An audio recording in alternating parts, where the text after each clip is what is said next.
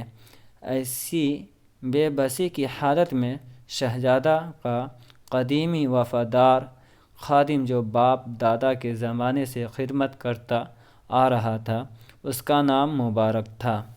قدیمی کا مطلب ہوتا پرانا۔ کہاں پہ پڑھ رہے تھے یہاں، ہے نا؟ آ رہا تھا، اس کا نام مبارک تھا۔ مبارک شہزادہ کے پاس آتا ہے اور اسے تشفی دیتے ہیں وہاں پہ، اور کیا چیز چھوٹا ہوا، تسلی، ہے نا؟ اور اسے یہاں پہ الف بھی آئے گا، کیا آئے گا؟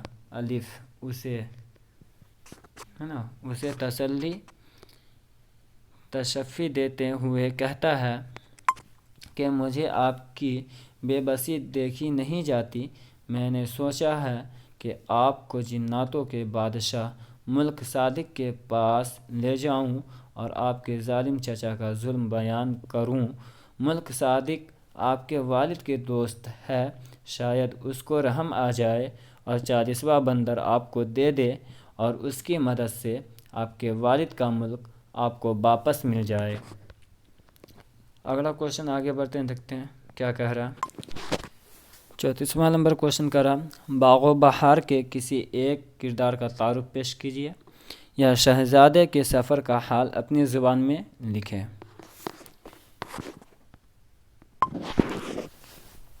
جواب: شامل نصاب داستان میں چین کے ایک یتیم شہزادے کی کہانی ہے۔ شہزادہ دراصل چین کے ایک بادشاہ کا بیٹا ہے۔ بادشاہ کا بے وقت انتقال ہو جاتا ہے اور شہزادہ بے یار و مددگار رہ جاتا ہے۔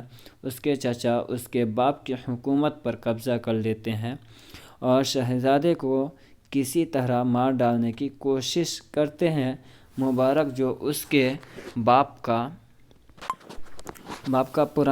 پرانا نمک خوار ہے یا پرانا خادم ہے نا، یا قدیمی خادم یعنی نوکر، وہ شہزادے کی مدد کے لیے اٹھ کھڑا ہوتا ہے اور اسے جناتوں کے بادشاہ ملک صادق کے پاس لے جاتا ہے اور اس سے شہزادے کا تعارف کرواتا ہے۔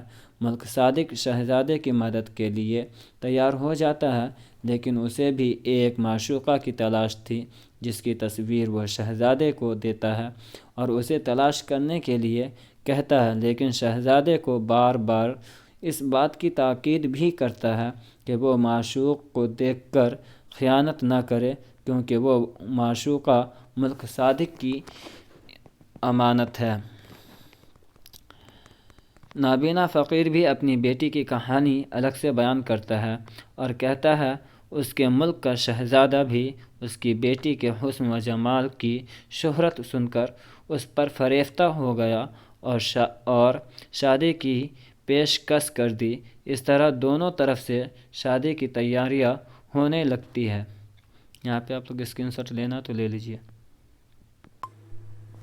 مختصر یہ کہ شہزادہ طویل سفر کرنے کے بعد اپنے منزل مقصود پر پہنچ جاتا ہے اور اس کو ملک صادق کی گمشدہ محبوبہ حاصل ہو جاتی ہے اور وہ ملک صادق کی خواہش بھی پوری کر دیتا ہے۔ یہ خلاصہ کا یہ انتم کوشچن ہے آپ کا 35واں نمبر کوشچن، افسانہ پرومس کا خلاصہ لکھے۔ جواب: نصاب میں شامل افسانہ پرومس خاتون افسانہ نگار جیلانی بانو کی تخلیق ہے۔ یہ ایک حقیقت پسند افسانہ ہے جس میں افسانہ نگار نے موجودہ دور کے مادہ پرستی اور انسانی رشتوں کے کھوکھلے پن کو اجاگر کیا ہے۔ اس افسانے میں موجودہ ہندوستانی ماحول کے ایک خوشحال خاندان کی کہانی ہے جس کی مرکزی کردار تو نام کی ایک ضعیفہ خاتون ہے جو ایک جاگیردار خاندان سے تعلق رکھتی ہے۔ امو کے شوہر ایک وکیل ہے لیکن ان کی آمدنی معقول نہیں تھی، لیکن امو ایک ذی شعور خاتون تھی، اس لیے انہوں نے اپنے آپ لوگ اسکرین شاٹ لیے ہوں گے تو تھوڑا سا دھیان دیجیے گا۔ یہاں پہ مرکزی کردار امو نام کی ہے. یہاں پہ کیا ہوگا؟ امو نام کی ایک ضعیفہ خاتون ہے. ٹھیک ہے. انہوں نے اپنے چاروں بچوں کو اعلیٰ تعلیم دلوایا. چاروں بچوں کے نام اس طرح تھے: جمشید، خورشید، رشید اور حمید. ان میں سے جمشید، خورشید اور رشید کو امو نے زمین بیچ کر ڈاکٹر اور انجینئر بنوایا، لیکن چھوٹا لڑکا حمید تمام کوششوں کے باوجود تعلیم حاصل نہیں کر سکا. اور یہاں پہ باوجود، یہاں پہ بھی دال چھوٹا ہوا ہے نا، باوجود تعلیم حاصل نہیں کر سکا اور اپنے ذوق کے مطابق، یعنی ذوق و شوق کے مطابق ایک سیاسی پارٹی میں شامل ہو گیا اور ترقی کر کے مرکزی حکومت میں وزارت کے عہدے پر پہنچ گیا. اور یوں بڑے بیٹے نے ملازمت حاصل کر لیا اور ماں کو ہندوستان میں چھوڑ کر امریکہ میں سکونت پذیر ہو گئے. اسی دوران امو کینسر جیسے موذی مرض میں مبتلا ہو گئی اور مسلسل 2 سالوں تک بستر پر پڑی رہی. امو کے تمام بیٹوں نے یہ عہد کیا تھا کہ ہم لوگ ماں کے جنازہ میں ماں کی میت کو کاندھا دیں گے اور ماں کے آخری سفر میں سب بھائی شریک ہوں گے.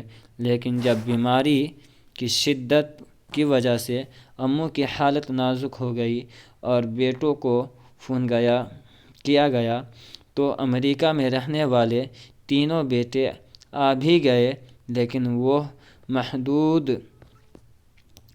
وقت لے کر آئے تھے اور ماں کی موت میں کئی دنوں تاخیر ہوئی. اس لیے وہ لوگ جنازہ کے اخراجات کے لیے ڈالر اور ریال دے کر واپس ہو گئے. یہ تو امریکہ والوں کی بات تھی، لیکن امو کا سب سے چھوٹا بیٹا حمید جو ہندوستان میں تھا اور وزارت کے عہدہ پر فائز تھا، وہ بھی اپنی مصروفیت کی وجہ سے جنازے میں شریک نہ ہو سکا. نتیجہ یہ ہوا کہ ماں یعنی امو یہ تمنا لیے ہوئے اس دنیا سے چلی گئی کہ ان کے بیٹے ان کی موت کے بعد ان کے جنازہ کو کاندھا دیتے، جیسا کہ ان لوگوں نے ماں سے پرامس وعدہ کیا تھا. لیکن اے بسا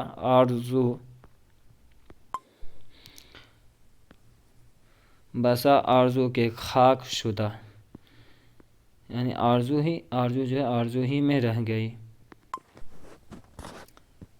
یہ آپ کا ایک مضمون آ گیا جو آپ کا 8 نمبر کا رہے گا. ٹھیک ہے. مہاتما گاندھی ایک اہم شخصیت، یعنی مہاتما گاندھی کے اوپر فٹافٹ آپ لوگ اسکرین شاٹ لے لیجئے گا.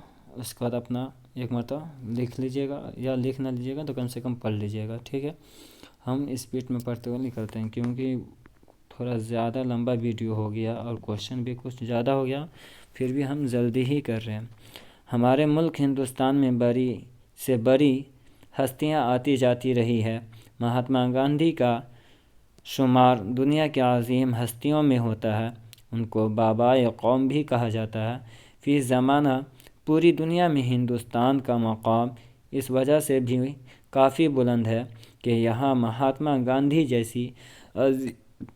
جیسی عظیم ہستی پیدا ہوئی. گاندھی جی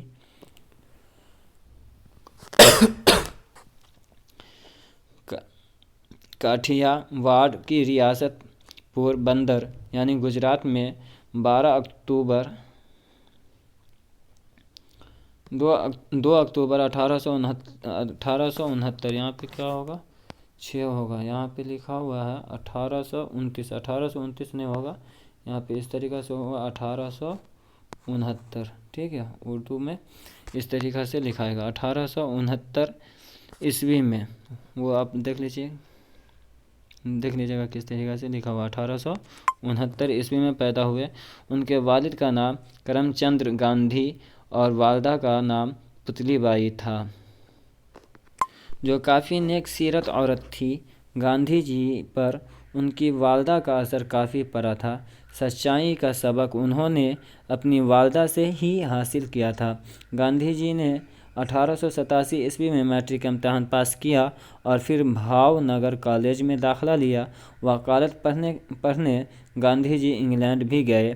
1891 میں بیرسٹری کا امتحان پاس کر کے ہندوستان واپس آئے اور وکالت شروع کی۔ 1924 میں جب ہندو مسلم کی آگ بھڑکی تو اسی وقت گاندھی جی نے 21 دن کا فاقہ کرنے کا ارادہ کیا۔ اس سال انہوں نے کانگریس کی صدارت بھی قبول کی۔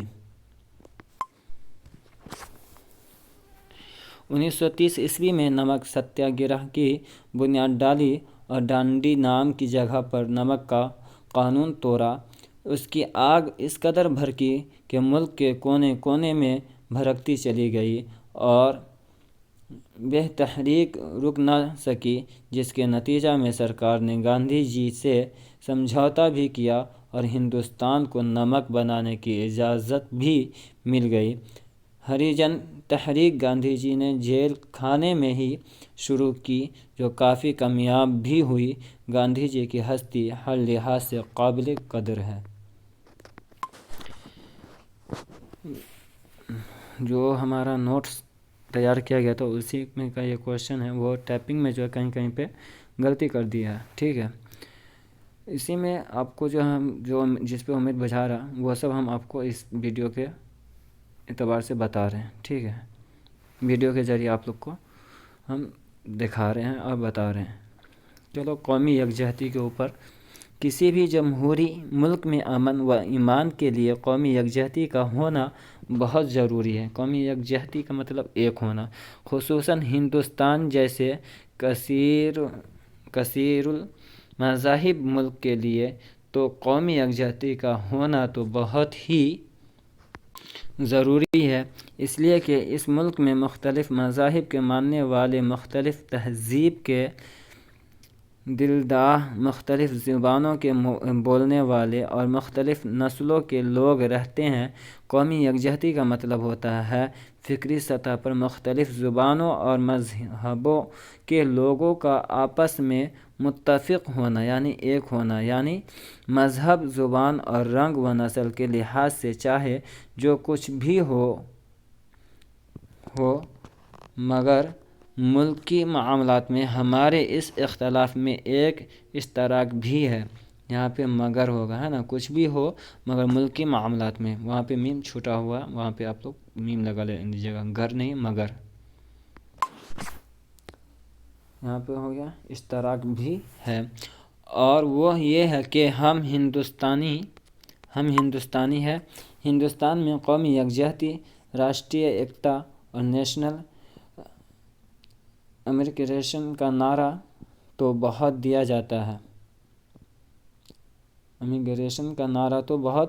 جاتا ہے، لیکن یہ نعرہ صرف نعرہ ہی ثابت ہوتا ہے، عمل سے اس کا دور کا بھی واسطہ نہیں ہوتا ہے۔ تو اس طرح کے بے مقصد نعروں سے قومی یکجہتی بھی پیدا نہیں ہو سکتی۔ جب یہاں کے ہندو ایکتا کی بات کرتے ہیں اور جب مسلمان قومی یکجہتی کی بات کرتے ہیں تو وہ اپنے مخصوص تہذیب، مدارس و امام بارے کی تحفظ کی بات کرتے ہیں۔ یہ سارے اتحاد بے بنیاد اور بے مقصد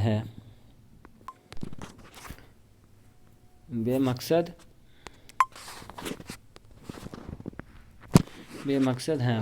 اگر ہمیں قومی اور ملکی سطح پر متحد ہونا ہے تو ہمیں غربت و افلاس مٹانے، جہیز جیسے سماج ناصور کو ختم کرنے، ملک سے غریبی اور جہالت کو دور کرنے کے لیے کوشش کرنا ہوگا اور انہیں قومی مسائل کے حل کے لیے متحد ہونا ہوگا، تب اسے قومی یکجہتی کا نام دے سکتے ہیں۔ قومی یکجہتی کا مفہوم یہی ہوتا ہے، قومی سطح کے مسائل و معاملات کو حل کرنے کے لیے ہم متحد ہوں تو ہم صحیح معنوں میں قومی یکجہتی کا مظاہرہ کر سکتے ہیں اور ملک و قوم کو مضبوط بنانے میں معاون ثابت ہو سکتے ہیں۔ و معاملات، ہے نا، یہ یوم آزادی پہ ہے، یہ آپ کا ایک اور مضمون ہے، ٹھیک ہے۔ ہندوستان کی تاریخ میں 15 اگست 1947 عیسوی کا دن ایک تاریخی دن ہے۔ اسی دن ہمارے ملک انگریزوں کے 100 سال کی غلامی سے آزاد ہوا تھا۔ آزادی سے پہلے ہم لوگ اور ہمارا ملک انگریزوں کا غلام تھا۔ غلامی کی حالت میں ہندوستانیوں کی سماجی، سیاسی اور تہذیبی حالت بہت خراب تھی۔ ہم ہندوستانی اتنے بے بس اور لاچار تھے کہ خود اپنے بارے میں کوئی فیصلہ نہیں لے سکتے تھے۔ ہماری قسمتوں کا فیصلہ 7 سمندر پار سے انگریز حکمراں کرتے تھے۔ وہ ہم پر طرح طرح کے مظالم ڈھایا کرتے تھے اور ہمیں آہ کرنے اور فریاد کرنے کی بھی اجازت نہیں تھی۔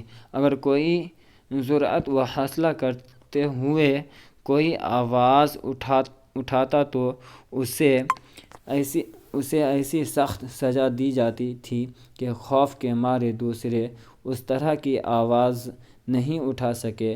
لیکن کسی بھی قوم کو زبردستی آخر کتنے دنوں تک دبایا اور غلام بنا کر رکھا جا سکتا ہے۔ پھر ہندوستانی تاریخ کا وہ سنہرا دن بھی آیا کہ 15 اگست کو دہلی کے لال قلعہ کے فیصل سے ملک کی آزادی کا اعلان کیا گیا۔ پنڈت جواہر لال نہرو آزاد ہندوستان کے پہلے وزیر اعظم مقرر ہوئے اور سردار ولبھ بھائی پٹیل پہلے وزیر داخلہ مقرر ہوئے اور مولانا ابوالکلام آزاد پہلے وزیر تعلیم حکومت ہند مقرر ہوئے۔ مہاتما گاندھی نے ایثار و قربانی کے جذبہ کے تحت کوئی سرکاری عہدہ قبول نہیں کیا۔ آج ہمارا ملک آزاد ہے۔ ہم آزادی کی خوشگوار فضا میں سانس لے رہے ہیں۔ آزادی کے دن ہمارے ملک کے تمام دفاتر بند رہتے ہیں، کام نہیں ہوتا، لیکن تمام دفاتر میں آزادی کا جشن منایا جاتا ہے اور ترنگا جھنڈا لہرایا جاتا ہے۔ تعلیمی اداروں میں خاص طور سے آزادی کا جشن بڑے اہتمام کے ساتھ منایا جاتا ہے۔ دہلی میں وزیر اعظم ہند لال قلعہ سے ترنگا جھنڈا لہراتے ہیں اور قوم کو خطاب کرتے ہیں۔ اب ہماری ذمہ داری ہے کہ آزادی جیسی بہترین نعمت کی قدر کرے اور اسے قیامت تک باقی رکھنے کی کوشش کرے۔ یہ انتم کوشچن ہے آپ لوگ کا، اور یہ بھی مضمون ہی ہے آپ کا کووڈ-19 کے اوپر، کرونا کال کے اوپر، ٹھیک ہے۔ چلو جلدی سے اس کو بھی مکمل کیا جائے۔ کرونا ایک وائرس بیماری ہے نا، یعنی وائرل یعنی پھیلنا۔ کرونا ایک وائرل بیماری ہے جو پوری دنیا میں پھیلی ہوئی ہے۔ جو جراثیم، بیکٹیریا کی بیماریاں تو ٹھیک ہو جاتی ہے، لیکن بیماریوں کے کیڑے دواؤں سے نہیں مرتے ہیں۔ ناک، حلق، سانس کی نلی اور دونوں پھیپھڑوں میں کف جمع ہو جاتا ہے، سانس رکنے لگتی ہے، دل کی رفتار رک جاتی ہے، کڈنی فیل ہو جاتی ہے اور مریض مر جاتا ہے۔ امریکہ، اٹلی اور دنیا کے دیگر تمام ممالک میں لاکھوں لوگ سانس بند ہونے کی وجہ سے موت کو گلے لگا چکے ہیں۔ اپنے ملک ہندوستان میں بھی کرونا بری طرح پھیل چکی ہے اور کئی لاکھ لوگ موت کا لقمہ بن چکے ہیں۔ اس بیماری پر قابو پانے کی کوشش جاری ہے، لیکن یہ جان لیوا بیماری رکنے کا نام نہیں لے رہی ہے۔ کرونا سے بچاؤ کے لیے دنیا بھر کے ڈاکٹر اور سائنسداں ویکسین کے ایجاد میں شب و روز مصروف ہیں۔ اگر ہم ہندوستان کی بات کریں تو ہمارے ملک میں مہاراشٹر، تمل ناڈو، کیرلا، گجرات، بنگال اور اتر پردیش میں کرونا نے لاکھوں انسانوں کی جان لی ہے۔ یہ متعدی بیماری کسی طرح رک نہیں رہی ہے۔ تھوک اور چھینک وغیرہ سے یہ بیماری ایک مریض سے دوسرے شخص میں پھیلتی ہے اور سر میں درد شروع ہو جاتا ہے۔ یہاں ڈبل کو لکھا ہوا، ایک کو ہٹا دیجیے، ٹھیک ہے، سیدھا کرونا اور لاک ڈاؤن کی وجہ سے ہندوستان کی معاشری سرگرمیاں بری طرح متاثر ہو گئی ہے۔ غریب فاقہ کشی کے شکار ہو رہے ہیں۔ علاج کہاں سے کروا سکتے ہیں؟ ایسے میں جسمانی دوری بنانا، ماسک لگانا، صابن سے بار بار ہاتھ کی صفائی کرتے رہنا ہی فی الحال کرونا سے نجات کا ذریعہ بن سکتا ہے۔ مختصر یہ کہ کووڈ-19 ایک خطرناک اور جان لیوا بیماری ہے۔ دیگر ممالک کی طرح ہندوستان بھی اس بیماری کا بری طرح شکار ہو چکا ہے۔ ویکسین کا ایجاد بھی ہوا، لیکن دیکھنا یہ ہے کہ اس بیماری پر کب تک قابو پایا جا سکے گا، یہ کہنا قبل از وقت مشکل ہوگا۔ یہ ایک ایسا عذاب ہے جس سے قدرت ہی دنیا کو نجات دے سکتی ہے۔ یہاں آج کا آپ کا جتنا بھی آئی کوشچن تھا وہ سب آپ لوگ کو بتا دیا گیا۔ آپ کو ہر ویڈیو مختصر طور پہ ہی بنا کر کے بتایا گیا ہے۔ یہ پہلا ویڈیو ہے جو تھوڑا لمبا ہو گیا۔ اور ایک بات اور آپ لوگ دھیان میں رکھیے گا کہ لم سم جہاں تک ہو سکا ہم لوگ جو ہے آپ لوگ کی تیاری کے لیے محنت کر چکے ہیں۔ انشاءاللہ ضرور اس میں سے 70+ ہی ٹکرائے گا، سبجیکٹیو آبجیکٹیو وغیرہ لے کر کے۔ دوسرا بات یہ کہنا کہ کیا آپ لوگ کو درخواست یا خطوط کے بارے میں، اور خطوط کیسے لکھیں، درخواست کیسے لکھیں، مضمون کیسے لکھیں، اس کے بارے میں بتا دیں۔ اگر آپ لوگ جاننا چاہتے ہیں تو کمنٹ کر کے ضرور بتا دیں، کیونکہ آپ لوگ کا پرسوں سے امتحان شروع ہے۔ یہ آپ لوگ کا انتم ویڈیو ہے۔ اگر آپ لوگ کو خطوط درخواست کے بارے میں جاننا ہے تو آپ لوگ بتا دیجیے گا، تو وہ ایک دم مختصر طور پہ ہم چلیں گے۔ کیا کہ ایسے بھی موبائل سے جو ہم ویڈیو بنا رہے ہیں تو پہلے ہم لکھ کر کے پھر اس کو جو ہے لکھتے ہیں، پھر اس کو ٹائپنگ کروا کر کے اس کے بعد ہم اس پہ بتاتے ہیں، تو ٹائپنگ میں کہیں پہ غلطی ہوا رہتا ہے، ٹھیک ہے۔ تو ویسے ہم کل کا جو ویڈیو اگر آپ لوگ چاہتے ہیں تو وہ صرف کاپی پہ لکھا ہوا رہے گا، ہاتھ کا ہینڈ رائٹنگ رہے گا، وہ ٹائپنگ کیا ہوا نہیں رہے گا، ٹھیک ہے۔ اگر آپ لوگ چاہتے ہیں کہ درخواست کے بارے میں بتائیں، مضمون کیسے لکھے، درخواست کیسے لکھے، تو آپ لوگ ضرور کمنٹ کر کے بتائیں۔ چلو آج کا ویڈیو یہاں سماپت کرتے ہیں۔ اور ایک بات اور کہنا، آپ لوگ سے گزارش کرنا کہ ویڈیو کو اپنے پاس نہ رکھیں، آگے شیئر کرتے رہے دوسرے کو، اور لائک کرے، کمنٹ کر کے ضرور بتائیں کہ آپ لوگ کو ویڈیو کیسا لگا۔